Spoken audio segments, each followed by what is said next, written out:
we have to decide as a group of people how we're going to stand for things that are important for the American people and have that message very clear to the American people.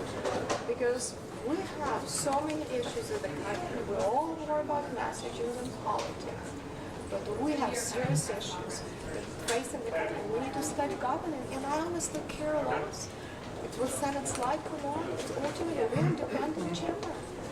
We bring our best solution. They bring what solution they have, and then people will decide who's prioritizing the people or large special interest group. People will have to decide who's afraid or not. We should not be afraid to challenge the big, very wealthy special interest group that can do a lot of campaign contribution here. Let's just be honest. What are your thoughts on the fact that supplemental Ukraine funding was left out of this CR package? Listen, I said I could totally agree. We should not have any supplemental funding. Everything should be going through regular processes because it's going to be politicized. We have a serious war, a serious issue there. Everything will be politicized.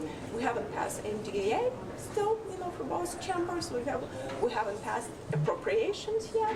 So I think doing it and putting it as part of supplemented, I think it does significant disservice to very serious situation over there.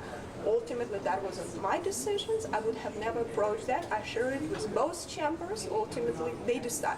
I think President Biden is playing politics, and I think unfortunately this politics now put him in a very tough situation, because if we cannot fail and lose this war, we cannot let our aggressors who actually after us, let's not be naive, okay, who they coming after us, to win. But the strategy and the actions, that are not aligned with the talking points, with telling one thing and then not back up with real actions. And never-ending wars is a terrible idea. They end usually pretty bad for democracy because we've seen what's happened in Afghanistan. We have to learn from some mistakes, and we don't, because this place is just entertained with presentations and 5-minute glory to doing speeches that are irrelevant. What is relevant? How we funded this government, how we invest in our future. And Congress should be spending every day talking about how we're going to authorize, which over 1,000 programs unauthorized. We let the staff and committees to run the show through committee reports. Congress should be passing real serious policies through our spending, and we're not doing that. We're exactly in the same situation. Oh my gosh, crisis is coming. Let's just put a bunch of BS and garbage, and because we're going to have shutdowns, we're again in the same situation. It doesn't matter which leadership is in charge. And it's frustrating. I think it's frustrating for the people too. Were you surprised yesterday? Some of your colleagues are referring to members who are opposed to this proposal as holdouts, transigent, circus performers. What's your response to that? My response is I don't think we have, and I hope, and I think some people actually brought up some issue. It's not up to few people, to decide, and I appreciate that people are willing to decide, but ultimately we need to have a serious conversation as a group and deliberation. We're a deliberative body. In 30 seconds, very difficult to make the point in a conference. So to find a resolution, we need to get in the room and have a discussion. We need to hash out our grievances, see what the problems are, and I think that is a very deliberative process that should happen. It's not happening in our institution. That's why our institution is failing. And we need to bring issues to the American people that American people can put pressure on the other side. Was it not happening in there today? Well, I'm just saying, the way how it's set up, you only have 30 seconds, for members to give. So it's very difficult to have deliberation and find solutions when you have 30 seconds. This is not a proper entity to actually have a dialogue. So I think a lot of members on the sides, and then we can talk to each other too, suggested we should have a meeting where we're going to sit down, because we need to figure it out. It shouldn't be done violently, but we are where we are.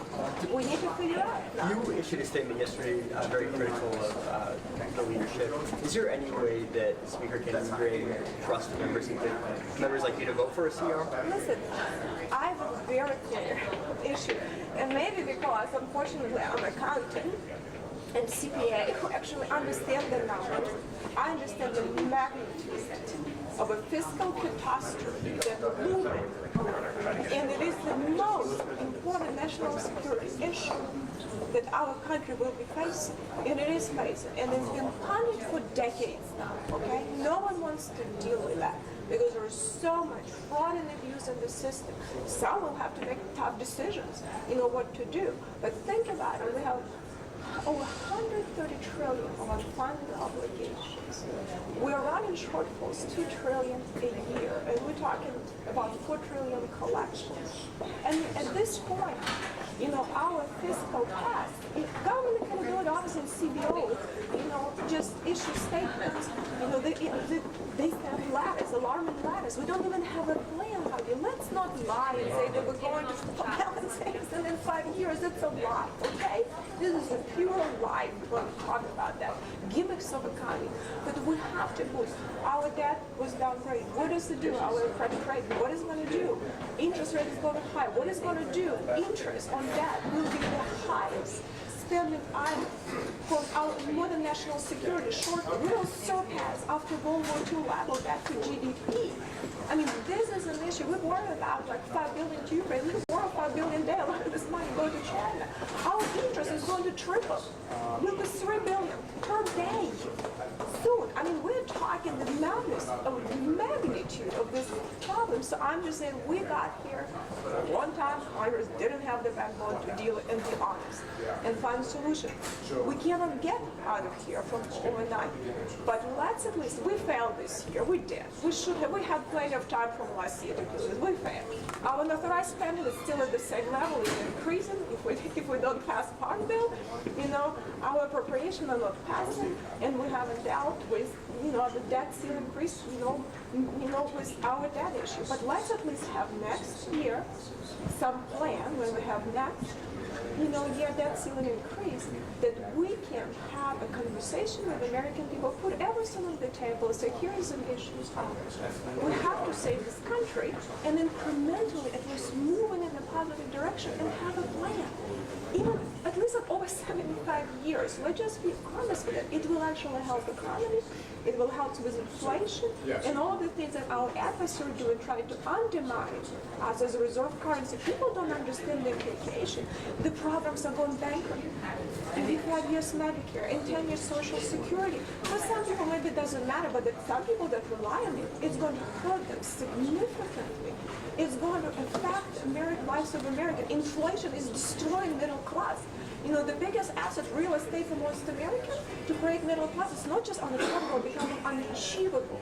We will all be, it's what, they'll talk about socialism. You have oligarchs on top running the show here in Washington, D.C., oligopolies, and then we'll have everyone in full court. So we have to be able to push back, which is hard. So is it worth it to go through a shutdown in order to push back, as you're saying? I mean, if we have to do it, we don't have to be in shutdown. We actually can come to Senate. If Senate doesn't want to stand up for the American people, if they're not willing to have an honest conversation, don't tell them that you're like lies going to do something.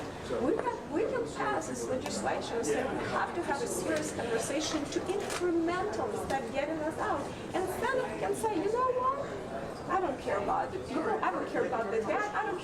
I care about big money that get in my pocket because I'm going to be running big campaigns. If that's what, then American people will know where the Senate stands. Because right now they're all like, and it's on a bipartisan basis. Senate is so corrupt on the bipartisan basis that the only way we can move.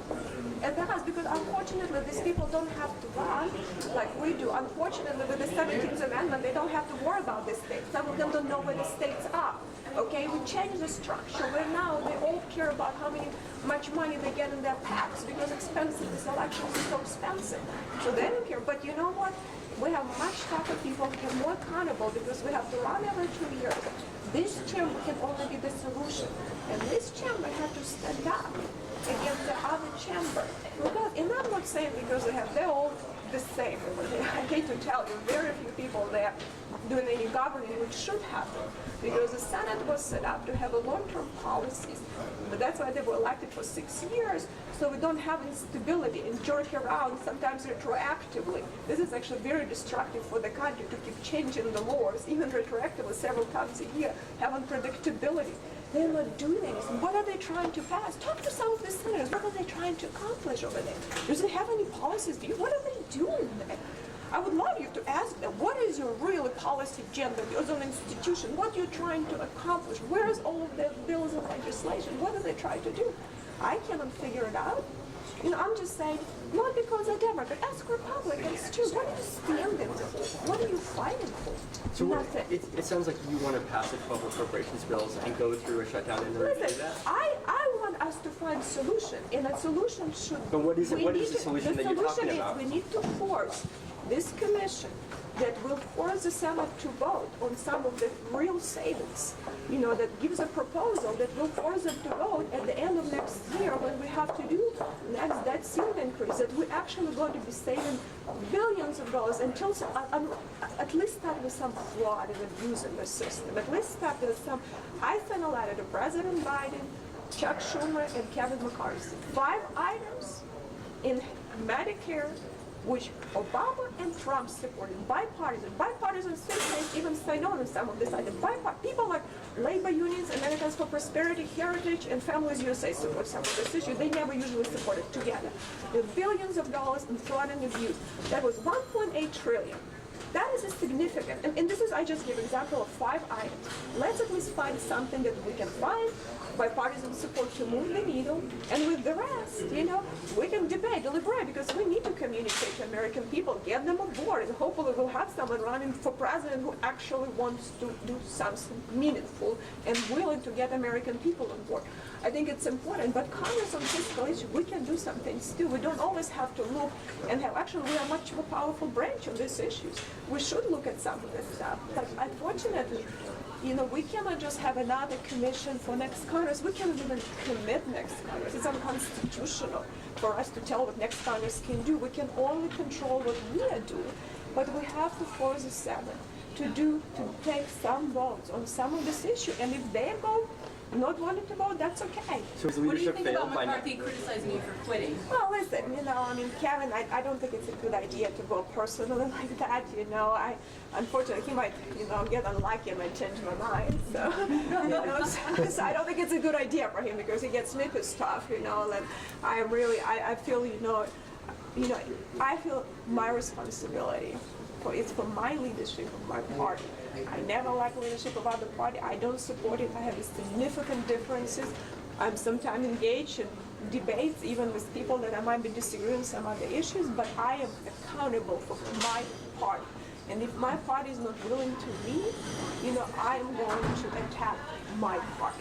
Because if we are not going to be standing up on this issue, and I know that everyone does talk, let's do, okay, we have, I think, David Schweikert, we have this commission, we already have committee actually, that we are funding, bicameral, by he goes presentation, I think he goes on the floor every day almost, with nice presentation. Well, no one is listening, no one cares. I don't need another commission just to do BS presentation. The only way we can make a difference, incremental, if we force the Senate to take some votes. And you know what? People will decide. People don't have to vote. No one can force you to vote, yes, but people will need to know. We bring transparency to some issues. And this has cost you so much, Americans. What do you believe? And we should look at everything. We'll look at spending. We'll look at all of the credits we give to large corporations. Put them on the table. That's cost. Look at Medicaid, $500 billion. States are actually defrauding the federal government, and I believe it stays right. But this is an issue that states are actually wrong. $500 billion it costs federal budget because they have a gimmicks of accounting on Medicaid money. My state, the state of Texas, is one of the biggest abusers. I hate to tell you, okay? So we have to be honest too, including with the states, because they blame federal government for a lot of issues, but some of them they're guilty too. And just put this issue and say, communicate. We need to bring transparency because a lot of people don't understand. It's so complicated. And just say, what you decide. You decide you don't want to support that.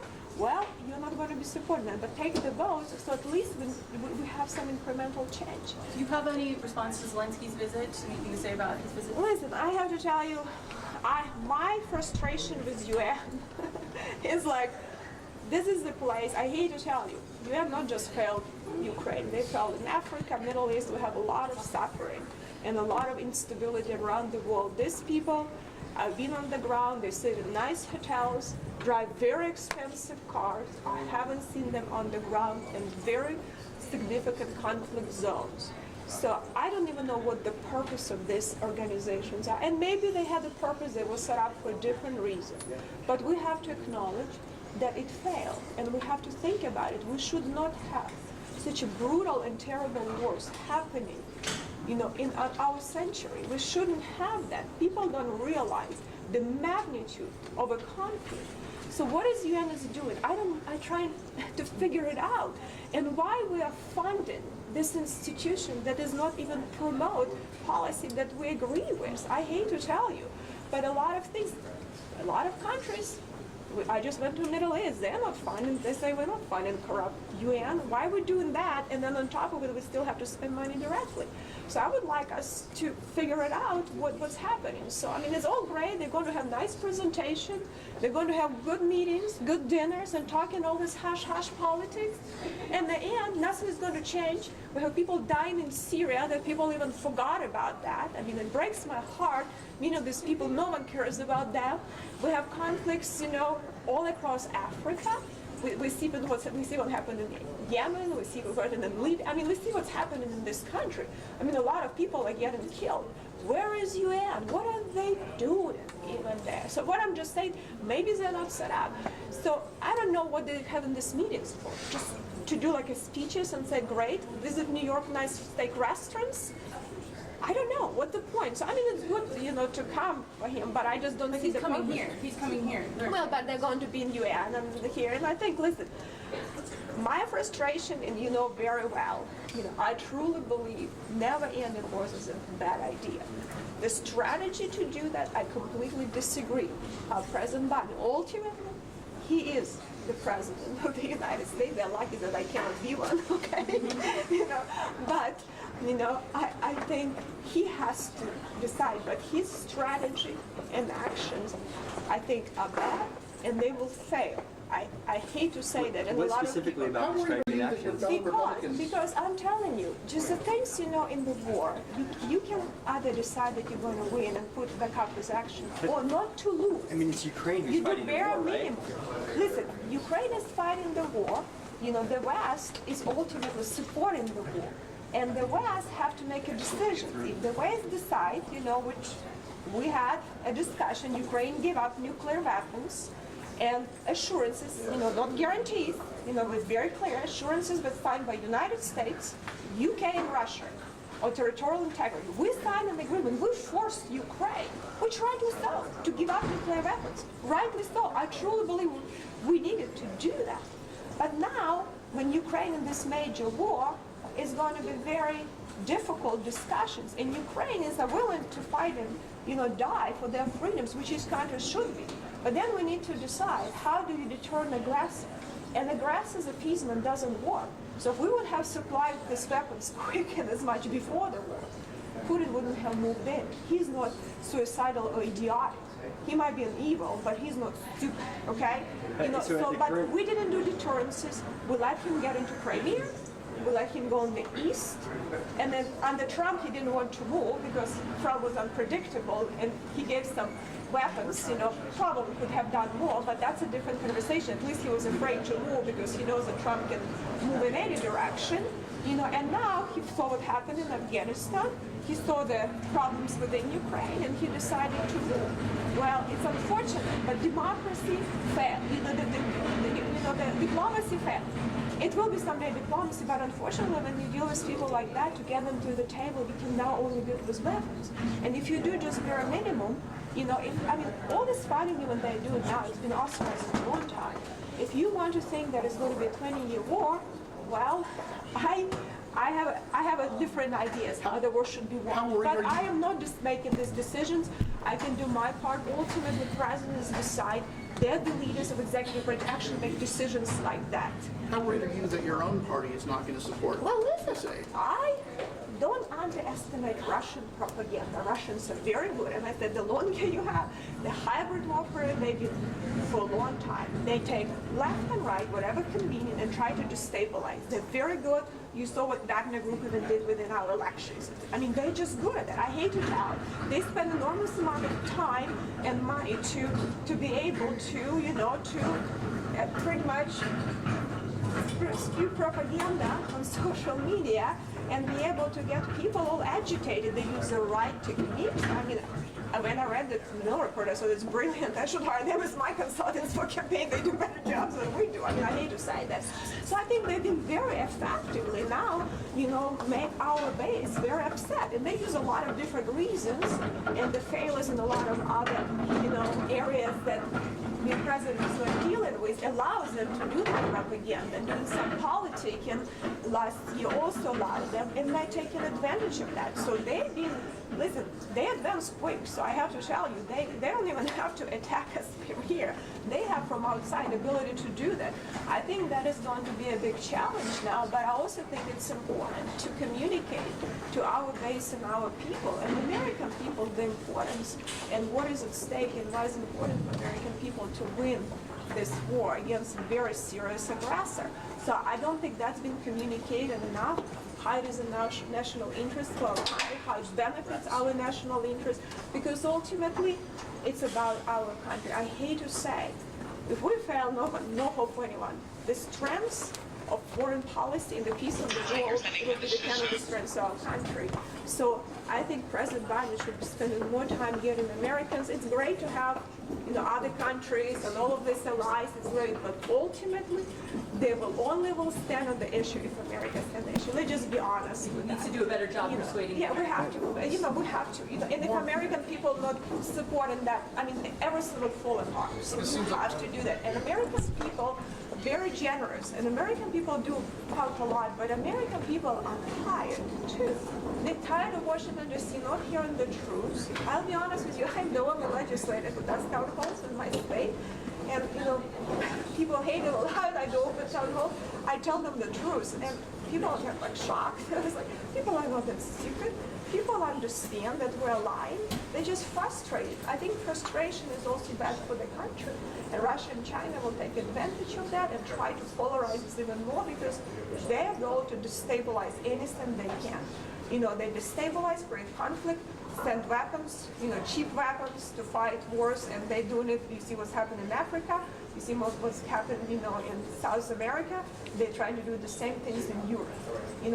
This is a technique that's been worked for many years. They're good at doing that, and this is strategy work. And unfortunately, we doing the same thing again and not dealing with this. Are you challenging members in your own caucus, though, to believe this propaganda? Listen, More and more of them. I will tell you something. If we are not dealing with our